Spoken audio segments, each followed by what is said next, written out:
Bien, vamos a ver en esta segunda sesión, en esta segunda clase de la segunda sesión de la asignatura de lógica.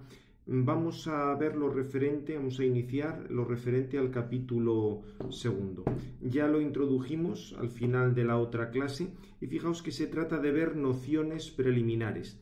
Veremos en primer lugar algo sobre la semiótica, filosofía del lenguaje, con todo el tema del signo y una descripción muy rápida de los lenguajes naturales, y luego nos vamos a detener especialmente en el tema de la tripartición de la lógica, pragmática, sintaxis y semántica, que esto hay que tenerlo absolutamente nítido porque son cosas que luego nos van a salir mucho con algunas divisiones en el campo de la semántica.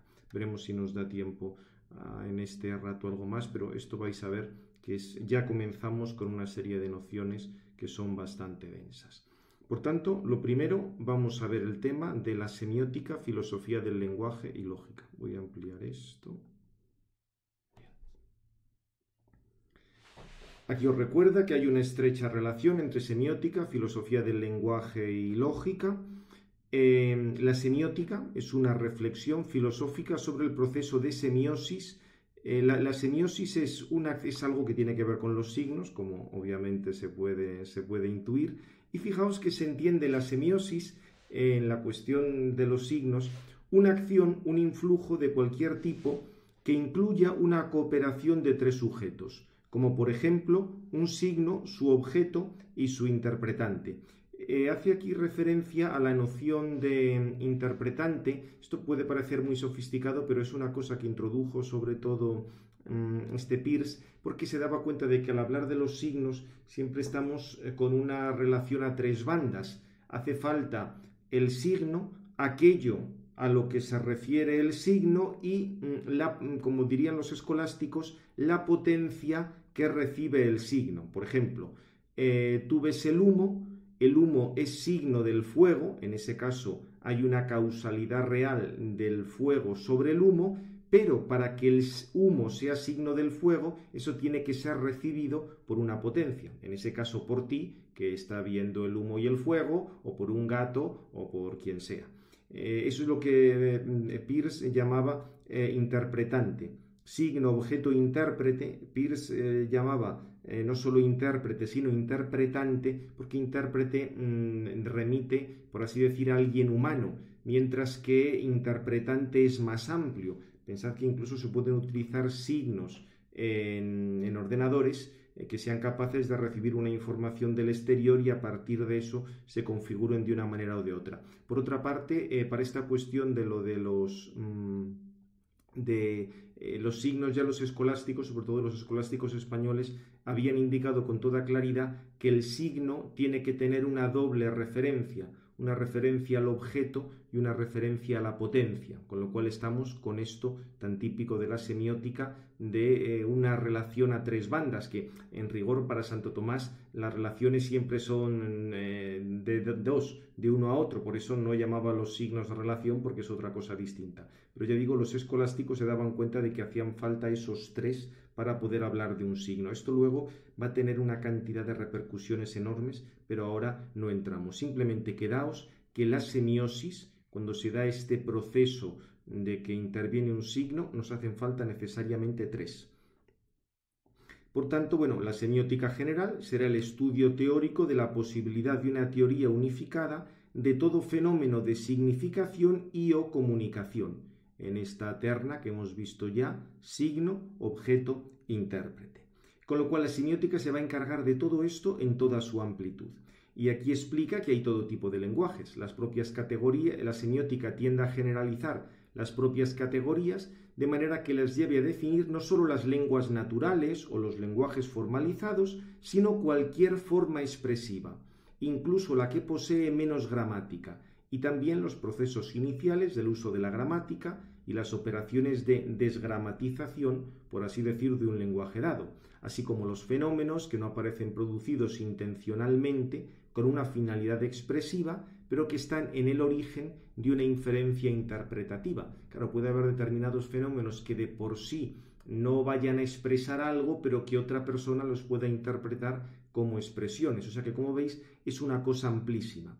Y aquí habla de la semiótica como una semiótica general, se refiere a multitud o sea, la semiótica general abarca todos los signos, y habrá ya semióticas específicas que tendrán que ver con gramáticas específicas, con lenguajes específicos, y por eso dice que la semiótica se diferencia de la filosofía del lenguaje, porque esta, la filosofía del lenguaje, en cierto sentido, asume los resultados de las gramáticas especiales, situando el lenguaje en otros contextos conceptuales, antropológicos, éticos, metafísicos, y se hace preguntas sobre el fundamento, sobre el porqué o el cómo, que la semiótica no se plantea. O sea, como veis, la semiótica se encarga de lo que es el signo en cuanto tal, mientras que la filosofía del lenguaje buscaría luego cosas como la fundamentación de ese signo o este tipo de cosas. Ahora no nos interesa porque ver también semiótica sería una cosa interesantísima, nos irá saliendo algo, pero de momento lo dejamos de lado. La lógica, indica aquí, como ya hemos dicho, nace a finales del siglo XIX dentro de una corriente de reflexión filosófica sobre el lenguaje, denominada por la historiografía analítica, o sea, el campo de la filosofía analítica, que esto se plasmó sobre todo en el neopositivismo lógico, esto ya lo sabéis por historia de la filosofía. ¿Cuál es la característica de la lógica desde ese punto de vista de la semiótica o de los signos o del lenguaje? Pues muy sencillo, que se va a centrar solo en un determinado tipo de signo, el signo lógico, el signo simbólico formal. Veremos más adelante la distinción entre símbolos y signos. Pero entendéis, habíamos dicho antes que la lógica se ocupaba de las leyes, de la argumentación correcta, expresadas en un determinado lenguaje. La lógica, tal como surgió a finales del XIX y principios del XX, el lenguaje que va a tomar es el lenguaje simbólico formal tan característico o sea, tan relacionado, como hemos visto ya, con las matemáticas. Bien, esto más o menos nos ha salido algo. En esta obra pues fueron clásicos la ideografía de Frege, que empezó ya a utilizar una representación simbólica para hablar de la lógica, los Principia Mathematica de Whitehead y Russell, que redujeron la matemática de la época a lógica tal como lo había planteado Frege, el Tractatus de Wittgenstein, etc. Como os dice aquí, se trata de sistemas formales que tienen ellos también una gramática específica, constituida por un alfabeto y por reglas de deducción. Esto lo estudiaremos diríamos, en lecciones posteriores, porque ya digo que la lógica tiene que partir de esto. O sea, la lógica tal como ha surgido se ha ocupado de estos signos de tipo simbólico formal, y veremos que hace falta un alfabeto y unas reglas de deducción, y a partir de aquí un cálculo.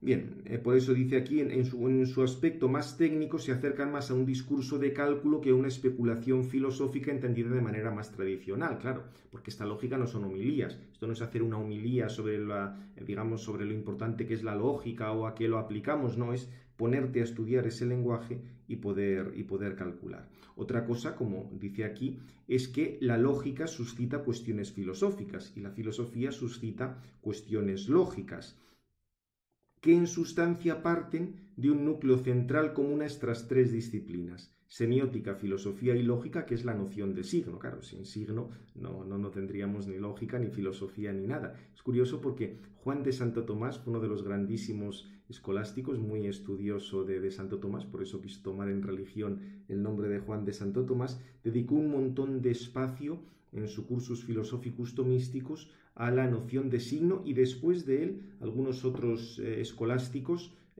dominicos, entiendo, o sea, tomistas, claro, porque evidentemente los jesuitas y la lógica ya sabéis que no iban un poco por otro camino.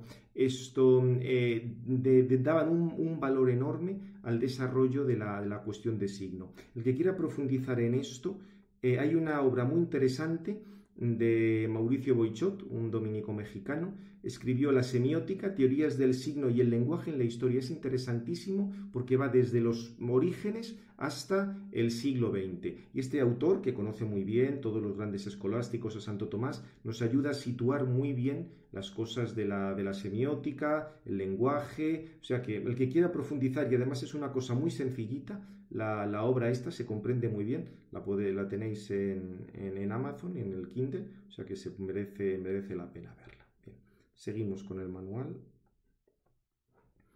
Bien, lo de la noción de signo. ¿Qué es el signo? Antes ya hemos indicado un poco que en la semiosis, es decir, cuando un signo está actuando, hacen falta siempre tres cosas. Para los escolásticos, fundamentalmente, un signo es aliquid stat pro aliquo. Una cosa está para otra cosa, pero con el añadido, que ya decían tanto Peirce como Morris, de que algo es signo solo cuando y en cuanto esté interpretado por un intérprete, como signo de cualquier otra cosa. O sea, por ejemplo, el humo está en lugar del fuego, pero porque hay un intérprete que está viendo el humo, en este caso la persona que está mirando, y eso le remite a que hay un fuego. Y repito que esto, digamos, este influjo trirrelativo, ya lo habían visto los grandes escolásticos. En Araujo y en Juan de Santo Tomás está, porque decían que el signo entendiendo como aquello, lo que Peirce o Morris llamarán el signo vehículo, en ese caso, por ejemplo, el humo tiene que tener relación con el fuego y tiene que tener relación con la persona que lo está mirando para que sea un signo, claro. O sea, que ya digo, esto es una cosa bastante clásica, por lo menos dentro de la filosofía tomista. De ahí que insistieran estos Peirce y Morris que hay que hablar de signo, objeto e intérprete. Es un influjo trirrelativo que no es en ningún caso resoluble en una acción entre pares. O sea, no es que sea dos y uno, o sea, dos, digamos, el humo y el fuego, y por otra parte el humo y la persona que lo está viendo. No, es que tiene que darse todo a la vez, porque si no, no tenemos el signo en cuanto tal. Vamos a hacer ahora una brevísima división de los signos, que esto es bastante sencillo. Por ejemplo, tenemos signos naturales o indicios, esto es, partes o efectos de objetos que están por el objeto significado. La cola está por el gato, el humo está por el fuego. Signos artificiales, esto creo que son bastante sencillos de entender. Signos artificiales son los que se definen por medio de convenciones de aquellos que se comunican mediante tales signos. Es decir, nos hemos puesto de acuerdo pues, para que esta bandera signifique tal país, o en el lenguaje marítimo para que esta bandera signifique pues, que hay que seguir adelante, o que hay rocas, o que hay lo que sea. Dentro de los signos artificiales tenemos los signos no articulados. Son signos cuyo significado no depende de las relaciones con un sistema de signos, por ejemplo, banderas, gestos. La señal de prohibido pasar es un signo artificial no articulado. Nos hemos puesto todos de acuerdo porque cuando vemos el círculo rojo con lo blanco dentro, quiere decir que nos paramos, punto y basta. O sea, no es que esa señal tenga que estar unida a otra o matizada por otra, no. Esa señal en sí misma ya nos dice eso. Y los signos artificiales articulados son signos cuyo significado depende de las relaciones de un sistema de signos similares. Esto es lo que constituyen las diversas formas del lenguaje. Tú dices, Juan compra el pan. Tienes por una parte el signo Juan, el signo compra, el signo pan. Está la relación de unos con otros, porque si tú dices compra, te quedas igual. Juan, te quedas igual. Pan, no, es Juan compra el pan. Aquí dice, por ejemplo, el lenguaje vocal, el lenguaje escrito, el lenguaje articulado de los gestos, por ejemplo, de los sordomudos. Los sordomudos utilizan unos gestos que no son sonidos, porque no pueden oír, y tampoco ahí están escribiendo nada. Son signos que se hacen con las manos o con los brazos, pero que están articulados. Hay que relacionar unos con otros. Banderas en la marina, o sea, cuando hay determinadas combinaciones de banderas que indican que hay que hacer una cosa o hay que hacer otra. Ya he dicho antes que a lo mejor una bandera suelta es un signo artificial no articulado, pero si tú estás en el lenguaje del ejército, de la marina, es distinto el orden en que se ponen unas banderas, porque eso indica una cosa e indica otra. Pero fijaos que esto también puede darse en lenguajes muy sencillos, por ejemplo, el uso de las flores. el combinar determinadas flores significa una cosa o significa otra. Esto además es lógico que se diga en Italia porque allí son mucho más detallistas para todas estas cosas. El lenguaje de la etiqueta.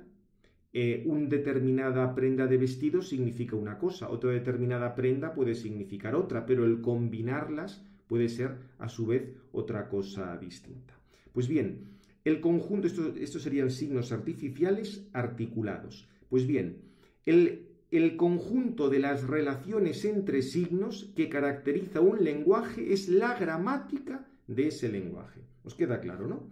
O sea, la gramática es la relación, perdón, más que la relación, el conjunto de relaciones que se van dando entre los signos de ese lenguaje. Esto es lo que estudiamos de pequeños. Por ejemplo, si tú tienes el artículo tiene que concordar en género y número con el nombre que viene después. Ya tienes una relación. Si tú tienes un artículo y luego tienes un nombre, tienen que estar concordando. Ahí hay una relación de concordancia y así multitud de cosas. Bien, dentro de los signos articulados de un lenguaje podemos tener signos articulados no dotados de sentido, meaningless, en inglés, si no pertenecen de manera coherente al sistema de ese lenguaje o si violan alguna de las reglas de la gramática de ese lenguaje. Por ejemplo, si tú dices cat en italiano o dices gatto en inglés, evidentemente tanto gatto como cat son signos, pero y los puedes articular. Lo que pasa es que si los metes en un lenguaje que no es el suyo, ahí carecen de sentido, porque no son parte de ese lenguaje.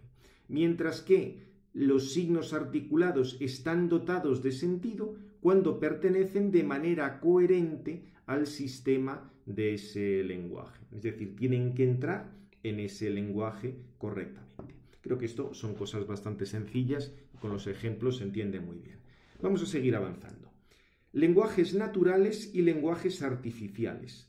En el caso de los seres humanos, las formas principales del lenguaje son los lenguajes orales y los lenguajes escritos, que esto caracteriza diversas poblaciones o diversos grupos y caracterizan la forma humana de inteligencia y distinguen, por tanto, este lenguaje de los lenguajes de otras especies animales. Porque, atención, los animales también tienen signos, también se comunican información, solo que su lenguaje es muy, muy distinto del nuestro. Fijaos. Por otra parte, también es verdad que todos los animales, esto es, todos los organismos pluricelulares dotados de alguna forma de sistema nervioso y por tanto capaces de sensación y de locomoción, están dotados de una o más formas de comunicación entre individuos que forman un grupo.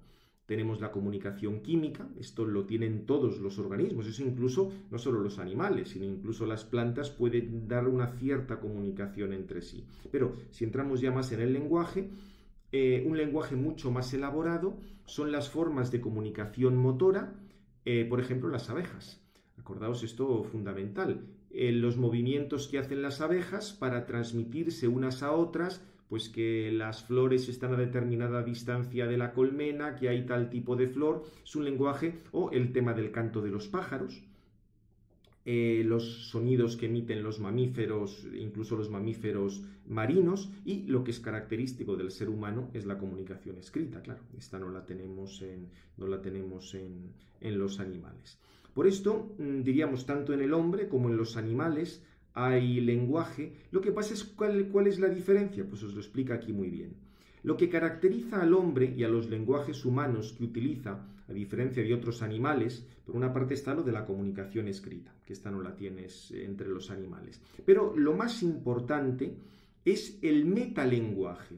Fijaos, igual que en el nivel cognitivo, el hombre no está dotado simplemente de conciencia, como todos los animales, sino de autoconciencia, o sea, sabe que sabe. Un animal sabe que le duele la pierna cuando se ha pegado un golpe o alguien le ha pisado, pero no es consciente de lo que supone tener ese dolor, simplemente siente el dolor y ya está. Lo característico del hombre es que tiene autoconciencia, o sea, puede volver, por así decir, sobre él mismo y darse cuenta de que está sintiendo ese dolor. Si esto lo pasamos al lenguaje, el hombre es capaz no solo de usar sistemas de signos articulados que tienen una lógica intrínseca. Algunos animales, solo que esto de una manera muy parcial, pero sí tienen una cierta lógica y pueden articular ese lenguaje. Pensad de nuevo el lenguaje de las abejas. Cómo las abejas, según los movimientos que vayan haciendo, están indicando a las otras abejas la distancia a la colmena, las flores o lo que sea. O sea que ahí tienes en las abejas un cierto tipo de articulación, aunque sea muy sencilla. Sino que lo característico del hombre es que es capaz de metalógica, o sea, es capaz de conocer la lógica de esos lenguajes, darse cuenta de cuál es la lógica de esos lenguajes y por eso modificarla a su gusto, definiendo nuevas convenciones litúrgicas, nuevas convenciones lingüísticas con el propio grupo, y así puede crear artificialmente nuevos lenguajes. Esto con los nuevos medios de comunicación se ha dado exponencialmente. Pensad, por ejemplo, pues los lenguajes en los teléfonos móviles, los emoticonos, todo eso. Pero esto es posible porque nosotros no estamos, por así decir, atados a un lenguaje, sino que como conocemos la lógica de ese lenguaje, o sea, tenemos el lenguaje y el metalenguaje para estudiar lo que es ese lenguaje, tú puedes crear artificialmente nuevos lenguajes. Por eso, fijaos, el lenguaje de las abejas o los lenguajes animales apenas han cambiado a lo largo de los siglos, mientras que el lenguaje humano continuamente está cambiando, se están haciendo nuevos lenguajes, se abandonan otros, etc. Por eso, recuerda aquí que no es muy adecuado, aunque se utiliza mucho hablar de lenguaje natural cuando hablamos del español, del inglés, del francés, sería mejor decir que eso es un lenguaje ordinario, porque estos lenguajes, el español, el inglés y el francés, son bastante artificiales.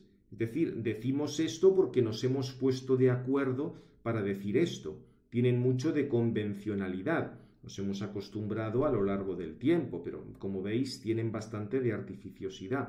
Mientras que sería lo mejor reservar el término lenguaje natural al mundo animal infrahumano, donde la artificialidad y el progreso en el tiempo están ausentes o son prácticamente irrelevantes, al contrario de lo que sucede con los lenguajes humanos. Esto obviamente tiene que ver porque en el tema de los animales se pueden comunicar información entre ellos, tienen ese nivel sensitivo, pero nosotros tenemos un nivel superior, el nivel que nos permite universalizar, el nivel que nos permite volver sobre nosotros mismos, todo lo que hemos dicho del metalenguaje. Por eso, digamos, aunque propiamente habría que hablar de lenguajes ordinarios, como se utiliza tanto la noción lenguaje natural, aquí dice Basti que, bueno, de manera sintética vamos a utilizar LN para hablar de lenguaje natural, o sea, el lenguaje corriente, el lenguaje común, lo que hablamos así habitualmente, para distinguirlo del lenguaje simbólico. Y así distinguiremos lenguaje natural y lenguaje simbólico. Con lo cual, fijaos, nos queda el siguiente esquema como resumen de todo lo que llevamos dicho. El signo, tenemos signos naturales, signos artificiales. Los artificiales en no articulados, articulados. Los articulados en signos sin sentido y en signos con sentido. Acordaos, sin sentido eran los que están en un lenguaje, pero que ahí, digamos, no están en el lenguaje correcto.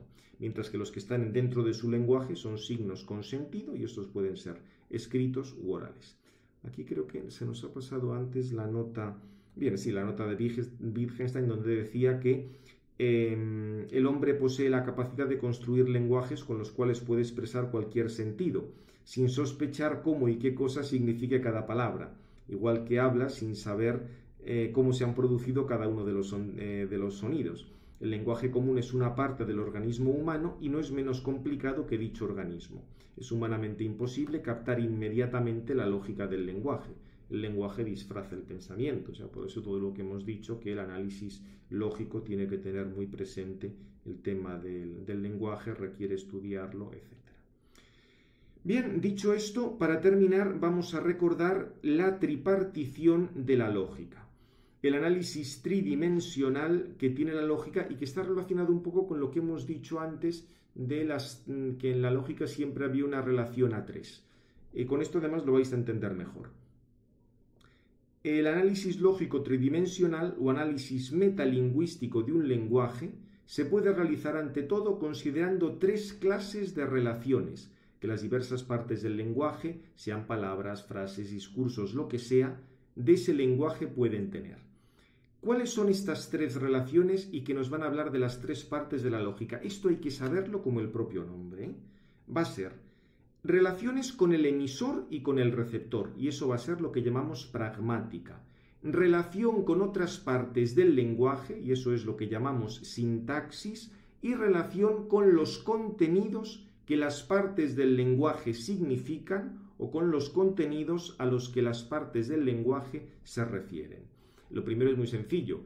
Si tú dices anda, con eso lo que quieres es que el receptor realice una acción, con lo cual tu signo anda está indicando al que tienes delante que se ponga a andar, o una señal está indicando de parada, indica que se tiene que parar. Ese sería el aspecto pragmático. El lenguaje busca un resultado en algo exterior al propio lenguaje.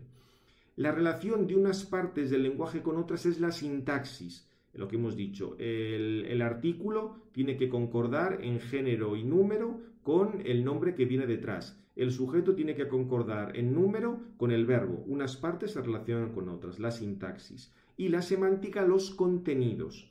El término perro se está refiriendo a un animal que hay exterior, que tiene 4 patas, que ladra. Bien, y ahí veremos un poco los significados y el perro concreto al que esto se está refiriendo. Y así tenemos la tripartición de la semiótica y de la lógica que planteó Morris, este era un discípulo de Peirce, en pragmática, sintaxis y semántica. Vamos a comenzar con lo primero. Pragmática es el estudio de los lenguajes en referencia, 1, a las relaciones de los diversos signos con los agentes de la comunicación. El ejemplo que hemos puesto antes, yo digo, párate. Se quiere establecer una relación entre yo, que estoy estableciendo, que pronuncio el signo párate, y el que lo escucha y quiero que se pare. Al contexto científico-social en el que se usan, lógicamente, porque para que un lenguaje tenga ese efecto tiene que estar en su contexto adecuado. Si alguien que no está en el contexto de la circulación ve una señal de circulación, se queda igual. Y en tercer lugar, a la capacidad del lenguaje de modificar los comportamientos de los agentes de la misma comunicación. O sea que, por tanto, pragmática se refiere a las relaciones de los diversos signos con los agentes.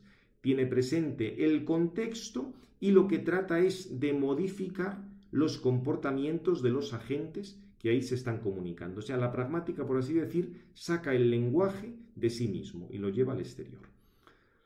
Podríamos decir que el uso pragmático del lenguaje se orienta no tanto a demostrar cuanto a convencer en un contexto de discurso. Claro, fijaos, esto, como me indica aquí, en la antigüedad era la dialéctica.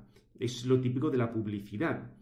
Tú lo que buscas en un anuncio no se busca esto, pues no sé, dar un discurso sobre cómo funciona un aparato de aire acondicionado, sino que la gente compre ese aparato de aire acondicionado o de calefacción. Si tú absolutizas la dimensión pragmática, o sea, la dimensión pragmática está siempre, pero si tú lo dejas como la única dimensión, tienes la ideología del pragmatismo. El pragmatismo convierte la utilidad práctica en el único criterio de sentido. Y por tanto, si uno es pragmatista, el único criterio de carácter científico y de verdad sería la utilidad práctica. Repito, la utilidad práctica va a estar siempre. La ideologización es ponerlo como lo único. En la antigüedad esto estaba en la dialéctica, estaba el tema de la retórica, la poética, el arte de la refutación. Con las ciencias cognitivas eso también se ha desarrollado mucho. Y fijaos que es fundamental para establecer científicamente la ontología y que gracias además a la pragmática podemos distinguir entre lógica y ontología. ¿Por qué? Porque ya hemos dicho que la pragmática hace que el lenguaje salga de sí mismo, se refiera a la realidad exterior, mientras que la lógica va a estudiar sobre todo las relaciones de los signos del lenguaje o como mucho de los contenidos de esos signos, pero lo que te va a sacar al exterior es la pragmática. Como indica aquí, la referencia de la ontología a la pragmática no estaba ausente en la tradición clásica, pero la referencia al agente humano adquiere hoy una relevancia del todo particular y completamente original. Por otra parte, en la antigüedad la dimensión lógica y ontológica con frecuencia estaban confundidas, y sólo a partir del siglo XIV, con la distinción en la lógica escolástica entre modalidad de dicto, lógica y modalidad de re, se superaron esas confusiones. Fijaos que esto fue fundamental, por ejemplo, para algunas de las discusiones en el tema de la libertad y la gracia o de la actuación de Dios sobre los hombres y que esto no elimina su libertad. Los dominicos utilizaron mucho esta distinción. Fijaos, por ejemplo, si yo digo, yo estoy sentado, cuando la frase yo estoy sentado tiene una cierta necesidad. ¿Por qué? Porque si yo estoy sentado no puedo a la vez estar de pie. Con lo cual, la frase yo estoy sentado tiene una necesidad de dicto, pero no tiene una necesidad de re. O sea, no es que en mí haya una obligación fatal que me obliga a estar sentado, ¿no? Porque yo podría levantarme en cualquier momento. Pero si estoy sentado, es necesario que esté sentado, de dicto. Pero mi realidad no quiere decir, mi persona no quiere decir que esté obligada a estar sentado. Por eso, como veis, la distinción de dicto de re, que lo veremos con detalle, sobre todo en la parte final, cuando estudiemos la ontología, y repito, esto es fundamental para muchísimas cosas de teología que tienen que ver con la gracia, que tienen que ver con Dios, con la actuación libre del hombre, porque si no, los líos que se arma es una cosa monumental. Bien, hacemos la pausa y seguimos luego con la sintaxis.